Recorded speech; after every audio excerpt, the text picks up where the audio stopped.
Coming up, is this special edition worth the premium price? Let's find out. You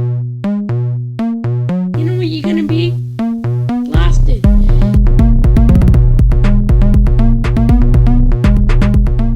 Hello and welcome back to Automatic Reviews. I'm Mark. Before we get to today's review of the really very special San Martin SN0144 Year of the Snake Limited Edition, I want to mention that this video is not a full review of this model. A few weeks back, I did a complete review of the San Martin 0144 Jinzan, and I'll link that at the end of this video. There are a lot of overlapping elements as they are both 0144s, so I'll just focus on what makes this special edition unique. So instead of lows, mids, and highs this week, each section will focus on one of this model's unique features, and I'll try to answer the question if it's worth a premium price. Before I go any further, I'd just like to once again thank you guys for your support. I can't say it enough. You're why I make these videos. So when you ask questions or share your thoughts and experiences, it genuinely means a lot to me. I get excited when I see a notification that somebody's talking watches with me. I love it. So please do continue to share your thoughts. For anyone new to my channel, my entire goal is to review the best watches at all price points. One week I'll be discussing a Swiss Grail watch, another week a super affordable budget watch. They all belong in the same box as far as I'm concerned. A great watch isn't defined by a price tag. If that sounds good to you, consider giving me a subscribe. All right, before we continue, I just want to mention that this review wasn't sponsored, but even if it was, I'll always tell you what I really think. All right, now let's take a look at this watch. As I mentioned earlier, most of these elements are the same as all other 0144 watches, such as the unboxing and many of the specs. But just a reminder of the basic dimensions. The case is 39 millimeters across and 10.4 millimeters thick. It's 46 millimeters lug to lug, and when factoring in those male end links, it's 50 millimeters. It has a lug width of 20 millimeters.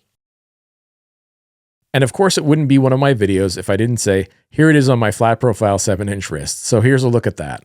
Adjusted for me, it weighs a tiny bit lighter than the standard 0144 at 126 grams instead of the usual 128 grams. Its current price is around 641 Canadian on AliExpress, which works out to about 446 USD. But I actually picked up this watch during the spring sale for about 556 Canadian, which is just about 387 USD.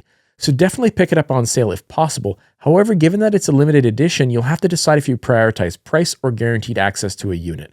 The first two models they released in this series, this red one as well as the green one, haven't sold particularly quickly, but you can't necessarily take for granted that won't change.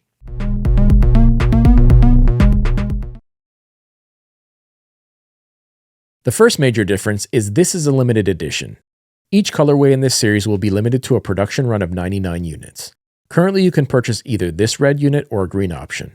Coming in the future will be black, blue, and purple versions. However, they may be somewhat different, as I saw San Martin asking the community if they should remove the Year of the Snake dial text going forward. Not sure what will happen with that, though I'm disappointed they may be creating an inconsistency between the colorways. Personally, I don't understand the temptation to change it. I think San Martin is a little concerned that these didn't sell out super quickly and they want to try to please the community. I get that, but you can't change your design on the whims of a few complaining people on forums. I don't believe the removal of this text would have a significant effect on the appeal of this watch to actual prospective customers. I actually believe the reason why San Martin hasn't had a smash success with this model are more related to the way they rolled it out, with people being encouraged to hesitate and wait for mystery colorways. Also a factor is the lack of available media on this watch. Looking at actual footage of this watch, you can see how nice it is, but it seems to me that there has been relatively little available footage online. They should remedy that. There are a few reviews popping up, but nowhere near as many as the standard model. Hopefully this video will be a useful additional resource for those who are interested to get a better sense of how this watch really looks. So how do I feel about this watch's limited status? As usual, pretty good. It's a fun feeling to own a rare piece, and I think this watch's reason for being unique makes more sense than most. As much as I love them, special editions are pretty silly, but celebrating the Year of the Snake is a great reason for a special edition, in my opinion. The main standout difference between this and the standard 0144 is the guilloche dial. I'm not positive about the production process used, whether it's truly machined or if it's lasered or pressed, but in any case, I think the end result is nothing short of stunning. This is one of those pictures will never do it justice moments, but trust me when I say this looks incredible in person. I saw some online concerns about the red colorway potentially clashing with outfits, but I think it's pretty unwarranted because most of the time most people wear neutral colors, so it's not going to clash with what you're wearing. But I think those concerns make even less sense when you see this dial in real life because it's not at all like the product photos. In reality, this watch is always in transition between shadow and light. As a result, the red is almost subdued most of the time, rather than overpowering. Overall, I consider this dial to be breathtaking and definitely a good choice for this special edition, especially with the Year of the Snake theme. That said, I think the black dial model, given the gilt indices, will be an aesthetic no-brainer and would be more of a natural style choice for most people's tastes. I predict demand on that one might be higher than the other models, so if interested, I'd keep track of when it becomes available. This watch is 39mm across, and that's the exact same case size as the last 0144 I reviewed, but the difference here is the 39mm is the only one being offered this time around. So for those who enjoy the larger 42mm or the smaller 36mm options, you're out of luck this time. As soon as I picked up this watch, I noticed I couldn't feel the rotor, so I knew immediately there was a movement change. As it turns out, I was right. The standard 0144 offers a Miyota 9015 with a unidirectional rotor, and this watch offers a Miyota 90S5 with a bidirectional rotor. This makes for a less noisy watch, but also offers other improvements, such as increased shock resistance and the potential for better accuracy due to redesigned components. To me, this is the most under-discussed change included with this special edition. The 90S5 is a pretty substantial improvement over the 9015 and would logically increase unit production costs by around $30. This might not sound major, but for context, movements like the Miyota 9015 cost about $30 more than the Seiko NH35 and are usually considered a worthwhile upgrade. In this case, the 90S5 is a whole price bracket higher than the regular movement and definitely helps to explain and justify the overall price increase of this special edition. I appreciate this upgrade. This is an area of major change. Instead of the stamp case back found on the previous model, this one has a display case back. There's some branding information, the movement model, and some special edition text as well. In the center is a display case back made of sapphire and painted with a loomed snake image. Below that is a view of the 90S5 movement, which features some decorations such as a Geneva stripe type pattern, but also has some conspicuously plain elements such as the mostly undecorated rotor, which only has a faint sunburst pattern. My take on the case back is that it's a bit confusing. I wish rather than skimping and engraving 1 of 99, that every individual unit was assigned its specific 1 to 99 number. Who doesn't love to know this info? The etching is really nicely executed, but I'm not sure this was the right direction overall. The display case back only gives us a partial view of the movement, given it's obscured by a less than ideal loomed snake image. The snake is a bit odd looking, and it just left me scratching my head. Why not skip the window paint and just etch the snake motif onto the mostly plain rotor? It would kill two birds with one stone. I also think another short-sighted factor is the snake design looks much better when viewed in the dark in its loomed form. Not sure if that comes across here, it's very hard to film, but the consequence is that you can only really appreciate the snake when viewed charged up and in the dark. Not a likely common occurrence for a caseback element. I'd have gone with the etched rotor idea or a stamped snake design on a regular caseback. All the dial elements and the hands are gilt this time around, bringing a touch of gold to the presentation. This is divisive in the forums, and honestly I can understand why to some extent. I think the issue tripping people up is the fact that those gold dial elements are not matching the look of the metal case and bracelet. This is possibly exacerbated by this particular model because you have the bold combination of red and gold, and then you have a steel case and bracelet. Returning to my comments about the upcoming black dialed model, I think the gilt hands and indices will more easily receive a pass on that model, as it will have 2 neutral shades and 1 bold one. I also think the seamless blend of green and gold might help with that issue on the green unit as well. Don't get me wrong, I don't think this looks bad. It's just not so simple as telling you it's not noticeable. It's definitely noticeable, and whether or not you like it will depend on how adventurous your tastes are.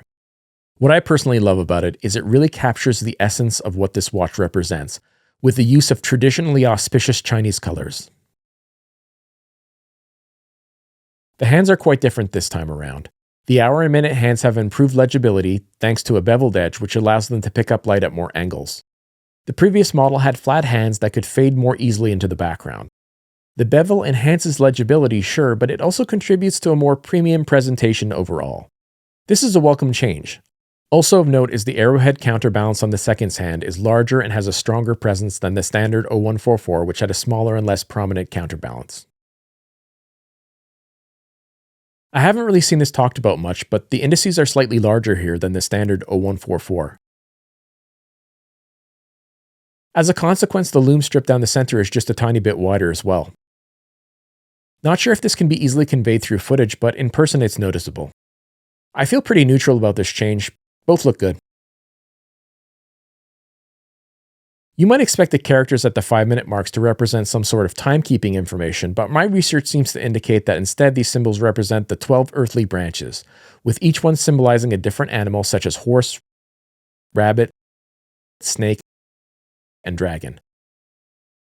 What we in the West commonly refer to as the Chinese zodiac. I'm far from an expert though, guys. Feel free to educate me in the comments. I just wanted to try to shed a little light onto what those characters might be all about, as they aren't directly related to the timekeeping symbols we're used to seeing.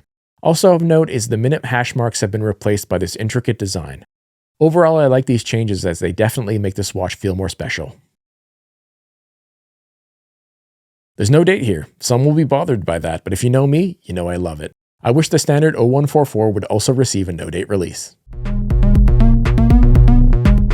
So the question I started with was, is this watch worth the premium? The answer is a very anticlimactic maybe.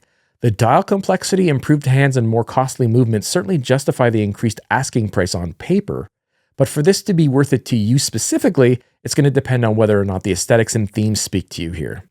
If you want to commemorate the Year of the Snake or snag a really impressive collector's piece, this is an easy recommendation. However, if you're looking for a seamless everyday wear, you might want to pick up a standard 0144, especially if you need a day complication. Don't get me wrong, this thing is gorgeous, just a bit more polarizing. Your taste will dictate what suits you best. Just don't get scared off by the product photos. This thing looks amazing in person. That's the thing about it. If this is about whether or not this watch is worth it in terms of its build quality, in terms of what they put into it, and in terms of its sort of dazzling effect, is this a gorgeous watch that will make a big impression? 100% yes. I think the only caveat I'm going to add here is this going to be worth it for you as far as like a daily wearer that will blend with your lifestyle completely? Like, would I wear it every single day? Put it in those terms. Would I wear this watch every single day? No. Will I wear it sometimes and love it? 1,000%. So I think maybe if this is a complement to an already decent collection, it's an easy recommendation. If this is your first watch or your only watch, again, I might look more toward the regular 0144s. I think that makes sense. Hopefully you do too. All right. What about you guys? What do you think? Do you want one of these? If so, which color? What about the gold elements? Do you like them? What are your feelings on that Year of the Snake text? Should they keep it? What do you think? Do you prefer the regular 0144? Let me know that too. I want to know everything you think, guys. Tell me about it in the comments. All right. That's it. That's all. Be sure to check the description for any relevant links, like where to find the creator of my theme song, Derelict. Till next time, bye-bye.